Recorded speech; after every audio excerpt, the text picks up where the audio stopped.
Rainn Wilson, welcome to Indiana. How are you, sir? Hey, good to be here. Thank you. Nice to see you all. Thanks for coming out to my panel. Are there any Rainn Wilson fans in the house today? No. Are there any people who are like, meh, I've been standing all day, walking around. I'll come in here, I'll sit down, it's air conditioned. We'll see if it's any good. Nah, show of hands. Some of you are lying about that, but I appreciate it. Well, welcome again. Welcome to all of you. This is going to be a fun 45 minutes. You are bigger than life up there, you know? So, obviously, The Office. What would you say is your... Yes, go ahead. Give it up. What is your favorite scene from that show? Can you pick a favorite or one of your favorites? Well, for some reason, I get asked that a lot. Like, what's your favorite cold open? What's your favorite scene? What's your favorite episode? What's your favorite prank? I think there was just a series of scenes in the episode called The Injury, where Michael burns his foot in the George Foreman grill, and Dwight gets a concussion. Like, throwing up on my car after the accident, and the scenes with Pam, and the scene at the hospital at the end. Like, for some reason, we just kind of hit our stride with just a beautiful silliness in that show that just always stays in my memory. I saw a recent fan interaction you have. I don't know if this is the best one you've ever encountered, but I think you were talking about on Kimmel or Fallon, where it was you were on an airline. The guy's watching all these episodes of The Office, and you are sitting right next to him, and he has no idea that it's you. It's true. So, 5-hour flight, Boston to Los Angeles. The guy, we're literally taking off. He starts watching The Office. We're landing. He's still watching The Office. Non-stop 5 hours. And how many episodes is that? Because it's not 10.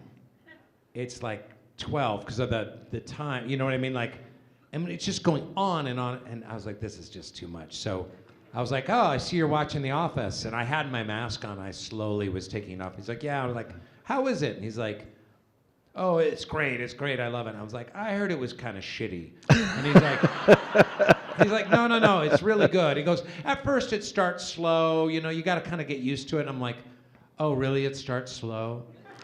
Really, the first couple episodes not as good? And he's like, yeah, well, you know, it really picks up later. I'm like, oh, does it get better? Does it really get... And then he kind of goes... and realizes he's been sitting next to me for 5 hours, and it was a good time was had by America.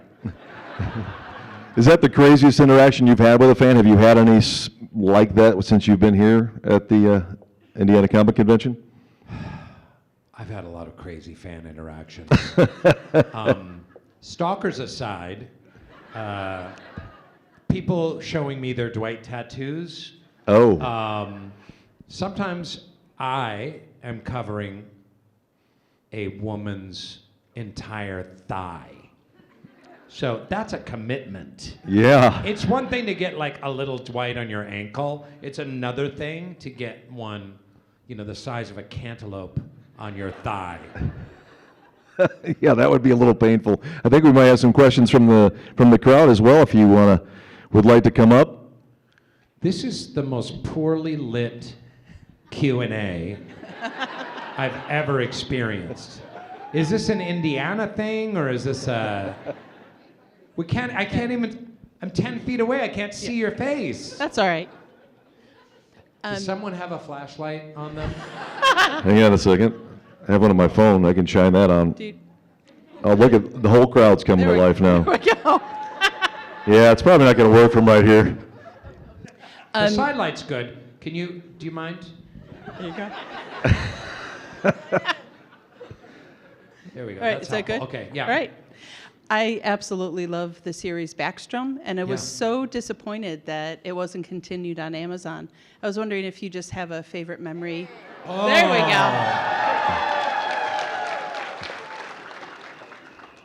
I was wondering if you have a favorite memory from filming the series. Yeah, so Backstrom was a short-lived series I did about 8 or 9 years ago. We shot the pilot for CBS, but then we aired it on Fox. And then I don't know if it's available to watch anywhere right now. Amazon. On Amazon. Mm-hmm. Yeah, he's a really broken cop who's really brilliant at solving crimes, of course. Can you imagine a cop show where the guy was just terrible at solving crimes? Actually, that's pretty funny. It's just like, he just missed, the audience sees the clues, and it's like, it's right then, he's just, I mean, I guess that's Inspector Clouseau. I was going to say, yes. Yeah. Sounds a lot like Clouseau. But Hart Hansen created it, as well as Bones, and he's just the sweetest guy in the world. And yeah, the guy Thomas Decker played my brother on the show, and we had a lot of scenes together, and those are my favorite to do. Thanks you. for asking. Thanks for caring. Hi, what was your favorite part of filming The Office and being on the cast? My favorite part was just the camaraderie of being in that cast. We just loved each other so much. Like, guest directors would come and they just couldn't believe how much love was in the room for The Office. Like, we would come in the morning high-fiving, hugging, laughing, watching silly videos on Oscar's computer, and we just had such an amazing time. You know, guests to the show couldn't believe that we had been together for so many years and we still just loved playing with each other. So I always will miss that family, and we text a lot. I was just texting Ellie and Jenna and Angela this morning, actually. So, yeah. Jenna's actually Indiana native, too. I thought she's from St. Louis. No, she was born in Fort Wayne. I'm almost positive. She spent some time with, yeah, Fort Wayne folks. Let's hear you back there. Yes. Whoa. Yeah. That's not something you brag about, okay? Yeah. I'm sorry. I've been to Fort Wayne. Obviously, If you like Arby's, it's great. But let's slow down. Indiana's a wholesome place, wonderful people, beautiful farmland, kind of, yeah. Okay. But then everyone, let's calm down. I love you, Fort Wayne, in the back, though. Anyway, all right, next up. Hey, Luigi. Just a quick question. When are we getting a sequel to Super? Yeah, talk to James Gunn. He's kind of busy running DC Studios right now. He's a little busy doing Superman. I don't think he'd go back to Super. Maybe he would give the rights to someone else doing Super 2, The Return of Frank Darbo. If people haven't seen it, it's an indie film I did with James Gunn. It was the film we did right before Guardians of the Galaxy. Low budget independent film. We shot it for like $3.5 million, which is like Guardian of the Galaxy's sushi budget, you know? But it was super fun. Thanks, man. Appreciate it. Hi. If you had the chance to share a lunch with any of the characters you've portrayed, who would it be and why? Ooh, that's a good meta question. If I had a chance to share lunch with any of the characters I've portrayed, who would it be and why? I guess,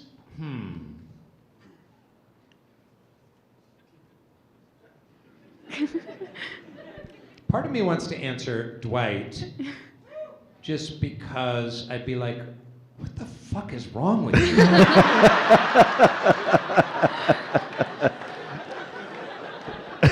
And then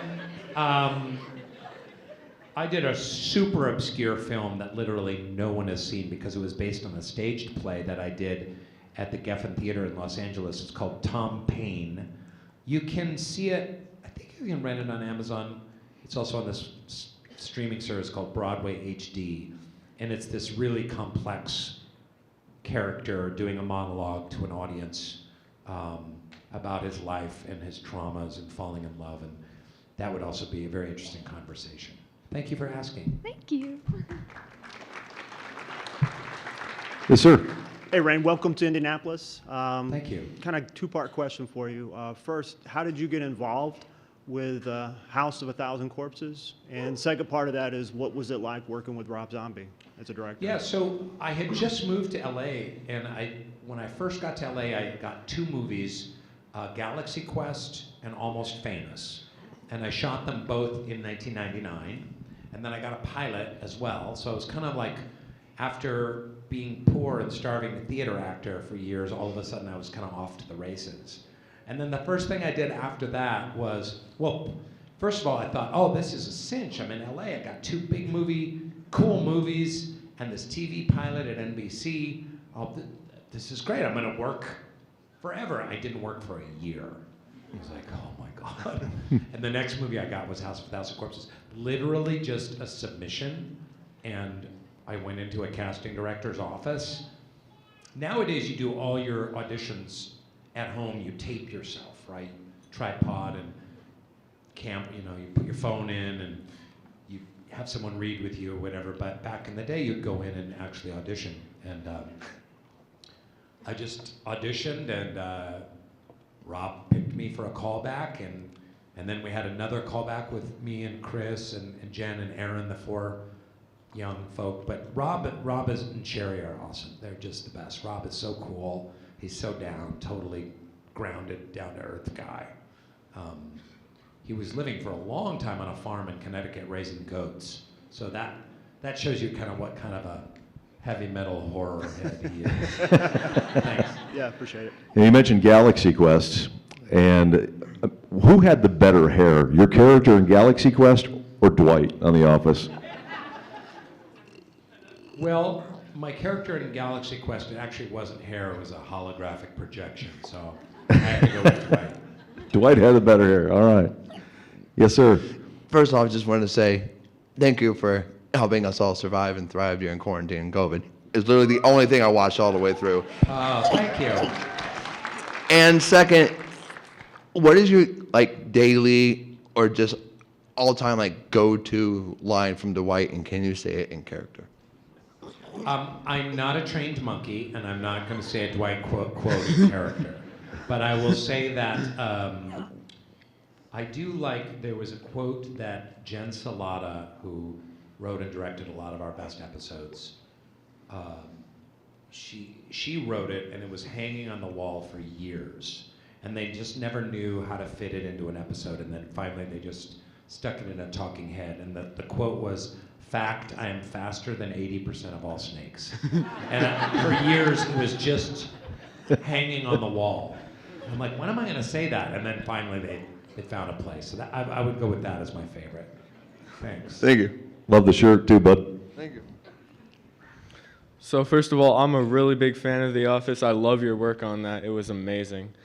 And then second of all, so there are a lot of scenes in The Office where people just do ridiculous things and the most out of pocket things, and then you say stuff too, and you just keep a straight face for that. So I'm wondering how difficult that is, and how much takes it does to get those scenes perfect.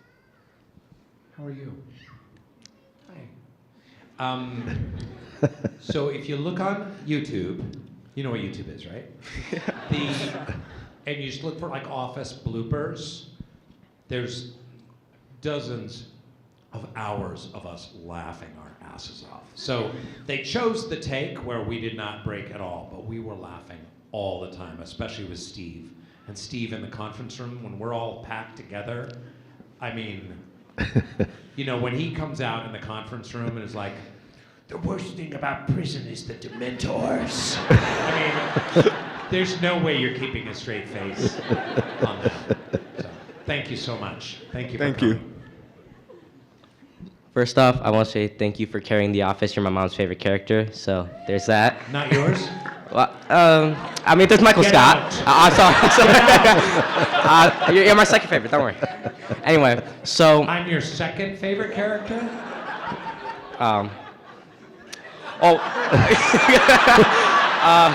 You kick his ass. Anyway, if Dwight were to become an actor, what movie or TV show do you think he'd be best in? I think he'd be really best in Time Cop with Jean-Claude Van Damme. Playing Jean-Claude Van Damme's character as a time-traveling cop. Thank you for asking. Thank you. Get out of here. For the record, you're my favorite character. Thank you. There you go. Finally. I would like to know, how did you find your experience? Like, did you like working on The Stream by Fresh Films, if you remember? Oh, The Stream. Yeah, that was the film that all the kids made. Yeah, I was part of this film that this youth group, I think from Chicago, right? Mm-hmm. Are you part of that? I used to be their graphic designer. Oh, yeah. So they did a thing where they like wrote a film and they raised some money and actually shot this film, and they had some professional actors appear in it. That was really fun. Yeah, it was I had a great time. Yeah. I just wanted to make sure that it was all good. I can report back to them. It was great. Yeah. Thank you so much. Thanks for coming. Who did you have the most filming? What character did you have the most fun filming with in The Office? Excellent question. I see you're pondering my response.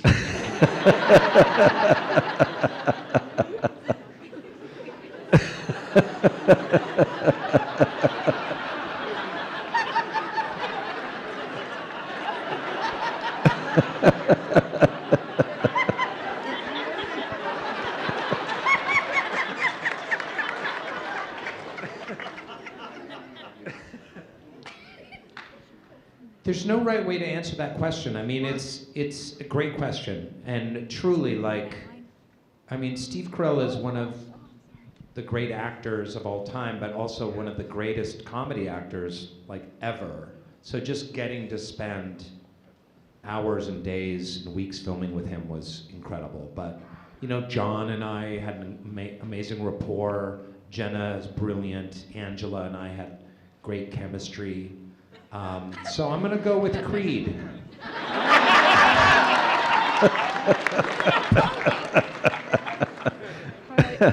Oh, thanks, buddy. So, I love some of your voiceover work. Me and my older brother still both love Monsters vs. Aliens.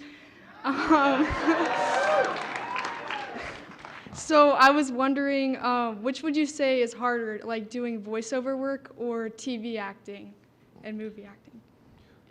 TV acting is harder than voiceover work, but I truly am amazed at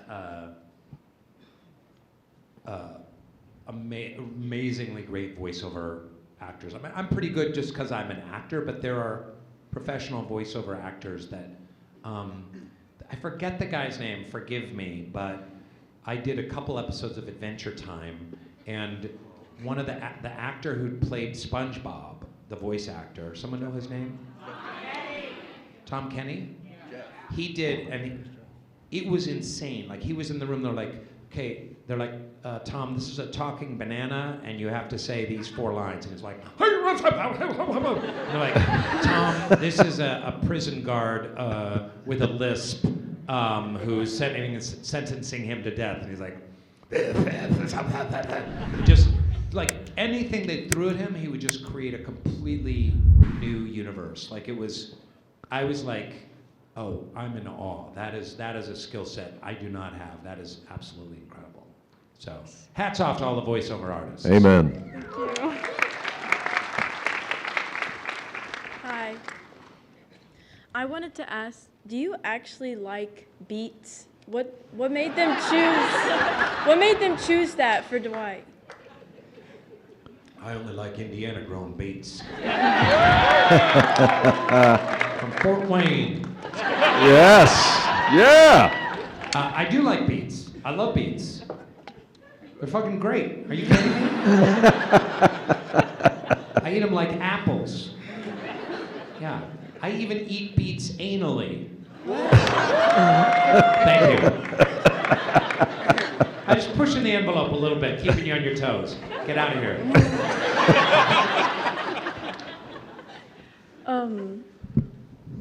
There, Oh my God. Yeah, it's alive. That's I give okay. up. Is there anyone on the cast of The Office that you still talk to? I don't talk to any of them. Or they don't talk to me. So, Is there a reason for that? yeah. I made too many inappropriate statements. I got canceled by the cast of The Office. No, I talk to all of them. You know, we text all the time. In fact, right now, he's texting one of them. Yeah, I can call let's call someone. Oh.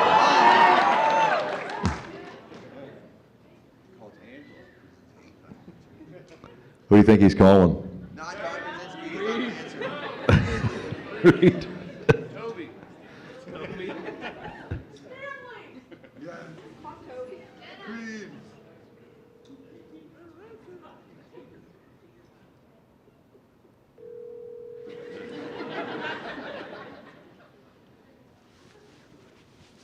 No one ever answers their phone anymore.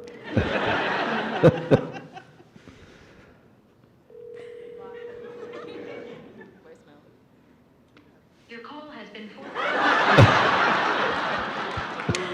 See, no one takes my calls anymore. Let's try this again.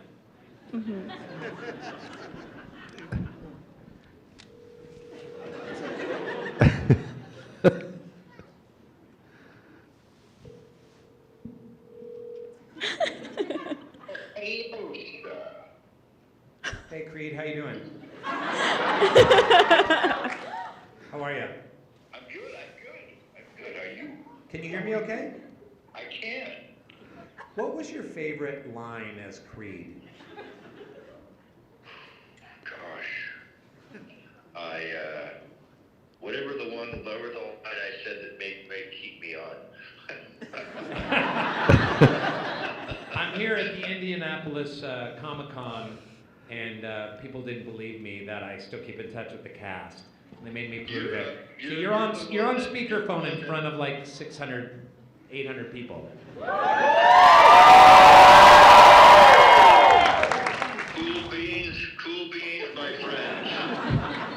Don't believe a word this tall man says.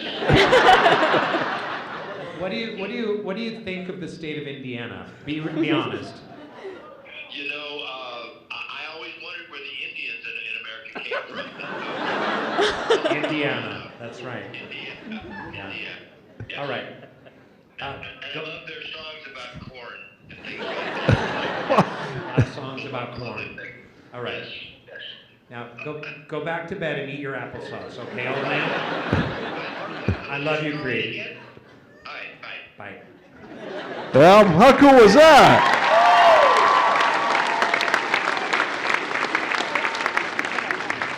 Speaking of being in touch with the cast of The Office, I understand there's this long-running fantasy football league that you guys have both been part of. That's correct. You're still involved in this? I am. Who was your number one draft choice this past season? Oy vey. Oh, here we go. I don't remember, but I just shat the bed. This last year. Oh my God, it was awful. Poor Chase. Remember just one player, maybe? His name is Satan's Ballerinas. Here we go. Oh, jeez.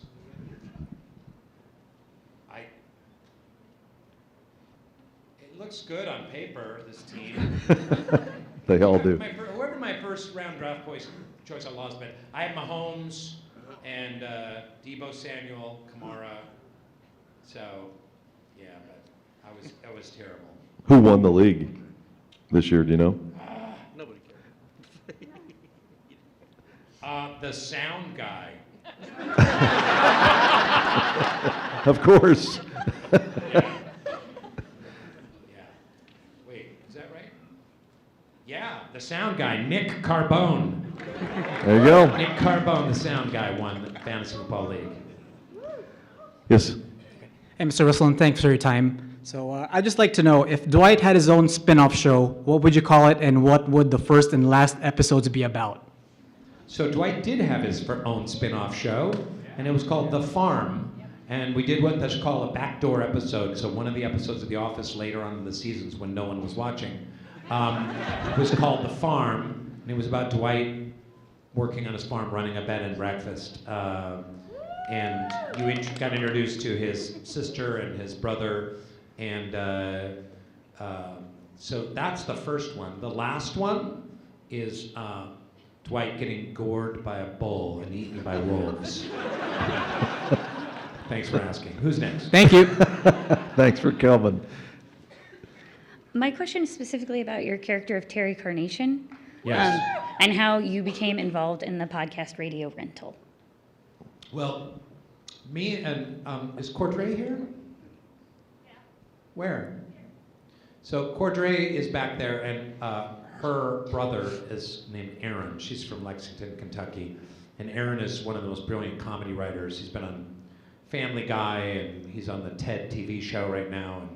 And we just had this funny idea of a character who was a talk radio host for a paranormal call-in radio show named Terry Carnation, and we were just bouncing ideas for a long time, bouncing ideas like what would that be like for this character in this show, and then at that time they called me to host Radio Rental, and they were literally like, you know, could you play it as like a character?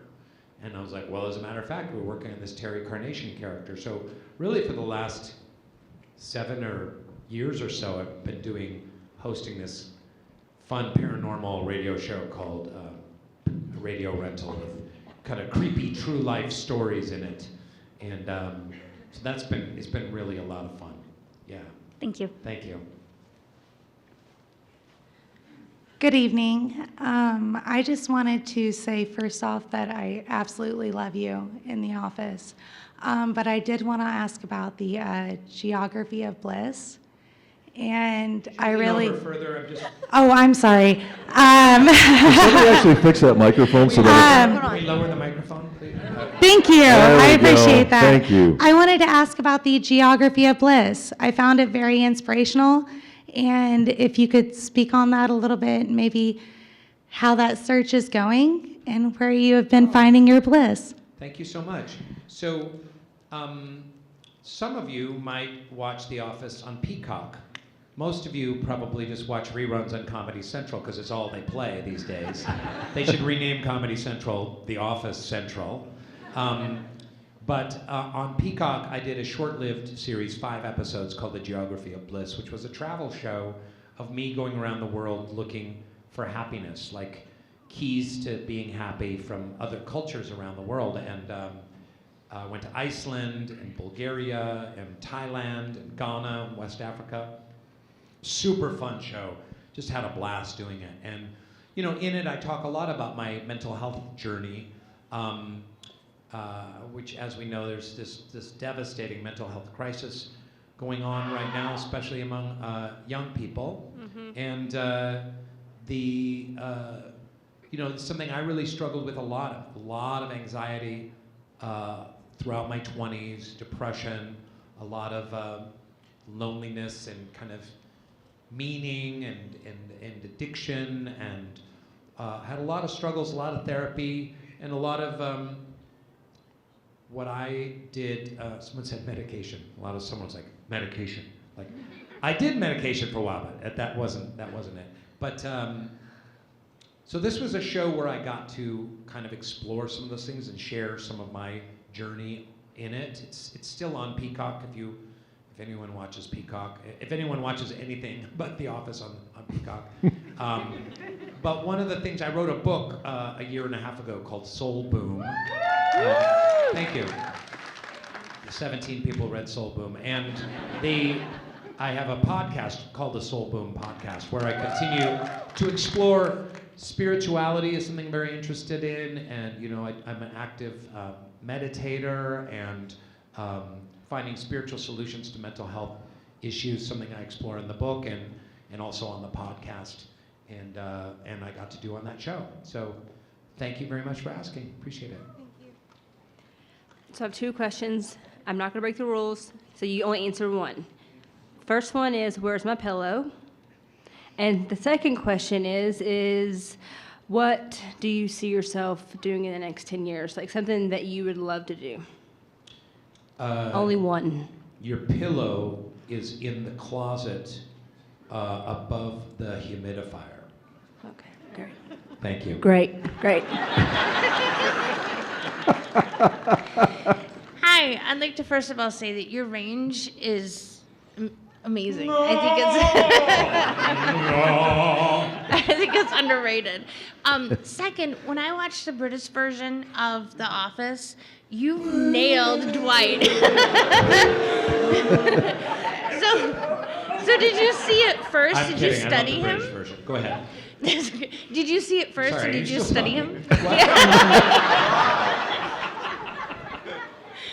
Did you study him first before you did the pilot? Because you nailed it. Steve didn't look at the English Office at all. And, I think because he had heard so much about Ricky Gervais's incredible performance, he didn't want to be influenced by it. But I had been watching the show for a long time before I even auditioned. So the great thing is I got to steal a lot of the great stuff that Mackenzie Crook did as Gareth in the British Office. Just steal like a terrible haircut is a great idea for a character. And just how he would say the most ridiculous things with an absolutely straight face, like to really committed to that. And so that was really fun, and I've thanked him profusely throughout the years for the road he paved. So thank you. Thank you. I liked your version better. Thank you for. Yeah. Hey there. So, did you enjoy your experience getting into back? That was not the voice I was expecting to come out. Well, listen, I could do it like this. I'd really sound like Yzma, but I'll use my real voice for this. Did you enjoy your experience getting back into musical theater with Urinetown off Broadway at the City Center? And what are some of your favorite experiences with theater, the stage? Thanks. Yeah, I had a blast doing Urinetown. A lot of you probably know the musical Urinetown. Have people seen that before? So it's done a lot in high schools and colleges, and it hadn't been done in New York in 20-some years. We did this kind of workshop presentation of it at a theater, but it was a really well-known theater, good group of folks, and it was a lot of fun. It was the first time I'd ever done a musical since high school. I played Judd Fry in Oklahoma in high school. But the bad guy. I had a blast, and yeah, I love the theater, and I keep going back to it. And one of the best times I had was just this last fall. I was in Waiting for Godot at the Geffen Playhouse in LA, which is a great play, really, really hard. I mean, it was the hardest thing I've ever done as an actor, truly. So that's awesome. Thank you for asking. Yeah, thank you. So you were in Oklahoma? Yeah. Can you sing? Sure. Poor Judd is dead, poor Judd Fry is dead. How about that, huh? Nice. Oh, Oscar texted me, at the movies, call you later. What? Movie?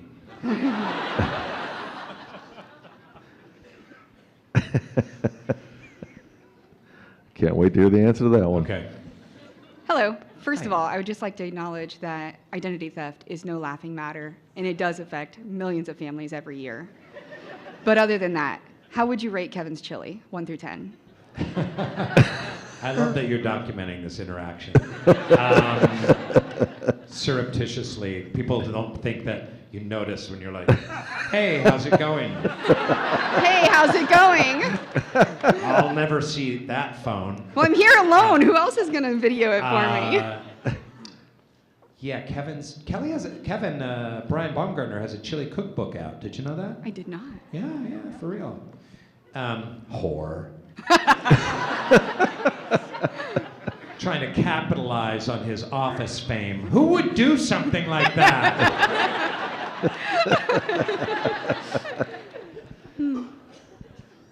Thank you for coming. Oh, thanks for having me. Let's go right here. Hi, I was just wondering which bear is best? The Tibetan sun bear. Look it up. Thank you. So first off, I want to say how much it means to me to be able to talk to you and to thank you for all your work. But I was wondering, what's your personal favorite performance? Performance of what? Of Like of anything you've ever Dance? done. Like, Or something no, I've like done? acting, yeah.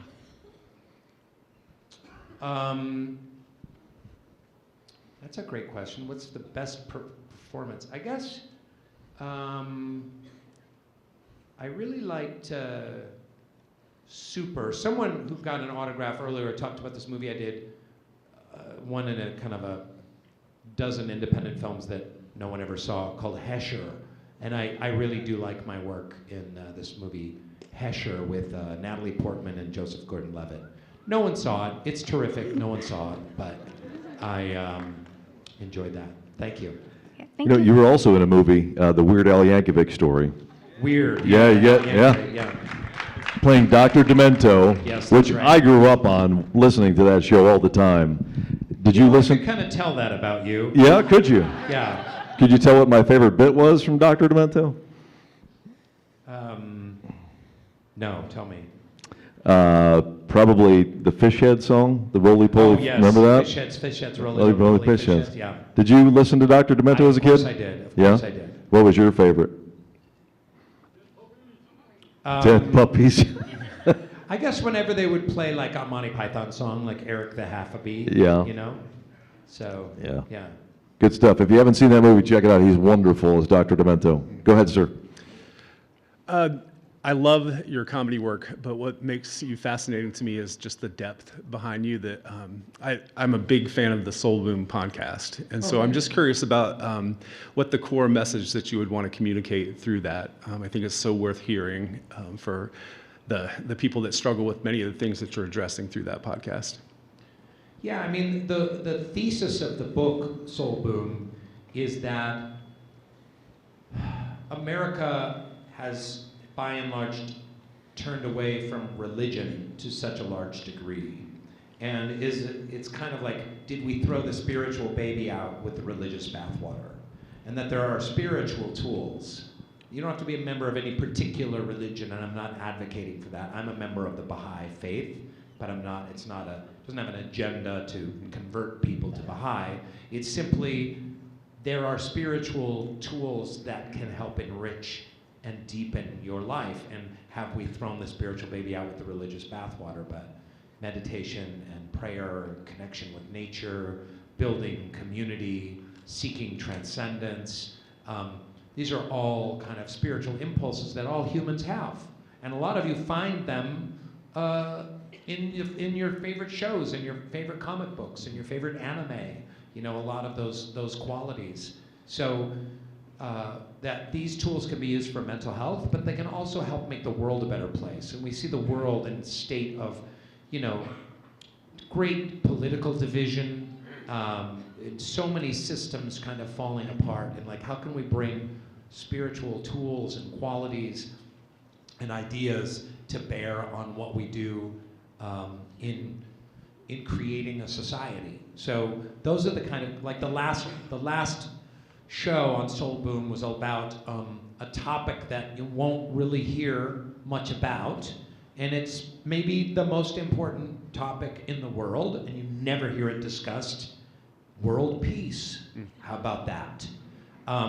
So that was our last episode, but then we have a lot of episodes about mental health and tools for mental health, but also like a lot of comedians and how did they struggle with mental health and come out the other side. So thanks for listening. I appreciate it. Yeah, absolutely. Thanks for that work. Appreciate Thanks. Oh, sorry. That microphone is going to be trouble today, isn't it? There we go. Hello. Hello.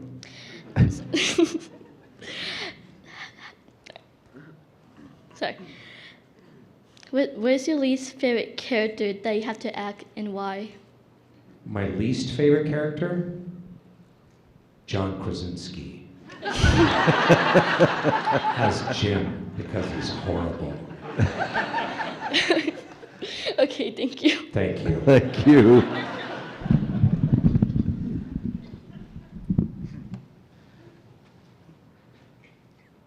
Sorry, I'm asking for my wife. She was too shy to come up here herself. Where is she? Where's she's your wife? somewhere over there. Come on. But she wanted me to start by saying Radio Rental is her favorite podcast, and she wanted me to ask you, how does doing a podcast compare to doing movies and TV shows? Well, it's a hell of a lot easier. We don't film Radio Rental, it's just audio. Sometimes I go into a studio to record, but sometimes I record right at home. And you just do a ton of takes and you improvise and we're on the Zoom and I have a script and then, I have a comedy writer friend of mine that sends like punch-ups and jokes and ideas, things to riff off of, and then they kind of create it in the editing suite, But that's been really a lot of fun doing that Radio Rental. I'm glad people really enjoy those creepy stories. A lot of fun. Thanks. Thank you. Hey, so I am a big Transformers fan, and I want to know what it was like working on Revenge of the Fallen and with all the big names. Did you meet Peter Cullen and everyone else? What was it like? Peter Cullen, the voice of Optimus Prime. Did you ever? Did I meet the voice of Optimus? Yeah, when you were working on Transformers: Revenge of the Yeah. Fallen. I just didn't know if you enjoyed working with the other I want to tell big you actors. something. I've never seen a single Transformers movie, even the one that I'm in. I could give a shit about cars turning into robots. So I met Shia LaBeouf and I met Michael Bay, and that's about it. Oh yeah, were they cool? And Did I you cashed the paycheck. And, Yeah. In fact, I even did, after that movie became a big hit, they called me from David Letterman. Will you come on David Letterman to promote Transformers? And I went on David Letterman and was like, I haven't even seen the movie. Is it? From what I understand, it is truly, of all of the Transformers movies, the worst of all of them. Well, thank you. Okay. I would watch more Star Trek and less Transformers. Get it. Okay. Star Trek is awesome. All of it. Thank you. So obviously, The Office is a big comfort show for a lot of us. I was wondering, what is your comfort show or series that you come back to a lot?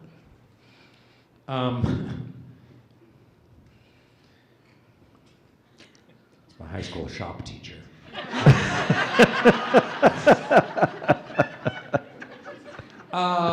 It's pretty rare I watch a show more than once, but I've seen Sopranos twice, I've seen Succession twice. But I would say comfort show is I would say, what is it? I mostly just watch way too much YouTube, let me put it that way. So, yeah, Thank you. various things, yeah. You told a story at the beginning here about being on the airplane with a man who was watching The Office but didn't recognize you. And I was wondering if it ever happens the other way, where people meet you as Rainn, and obviously The Office gets more popular all the time. But do people often meet you before realizing you're an actor and just get to know you through business or community and are like, oh, hey, I just started watching The Office, you're there? Yeah, that's definitely happened a few times. One thing that was really funny is last year, my wife and I went to India to travel around, which was wonderful. And you go to a lot of the smaller places in India, and people come in from very far out, like in the villages in the mountains or whatever, and they're coming to that town. Like we were in this town, Rishikesh. And there's a lot of Indian tourists that come from really remote areas to come to Rishikesh as their big city experience.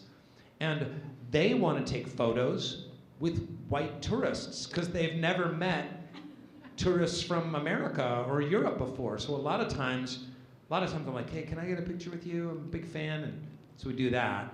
But then my wife and I would be walking through Rishikesh, and people are like, can we get a photo with you? Having no idea that I'm Dwight, only that I'm a big white dude.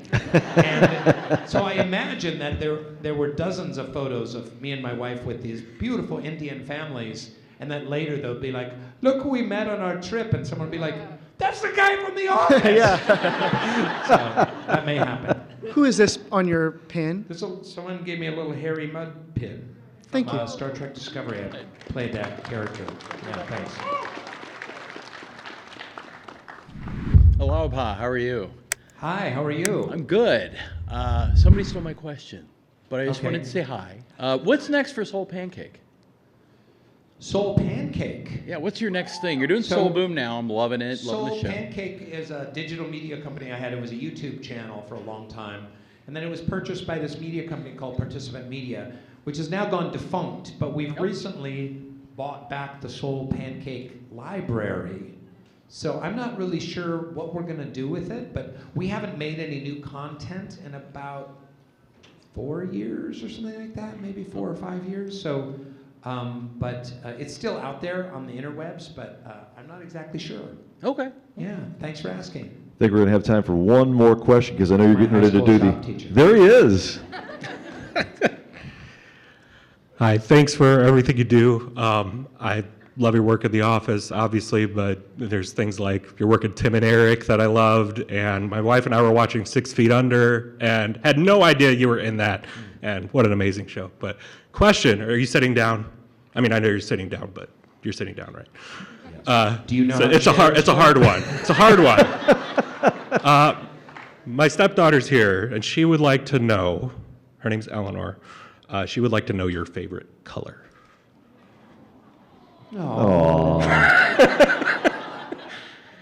And it might be a color that she's wearing right now, so you better think real hard. Where's Eleanor?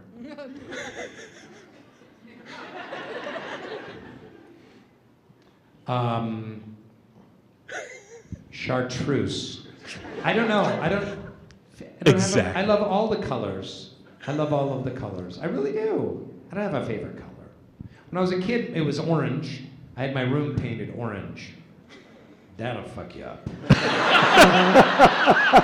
It's not natural. It's like living in a pumpkin. It's really, yeah. But thank you. So not orange, that's your final answer. Not orange. Thank you. Ladies and gentlemen, give it up for Rainn Wilson, will you please?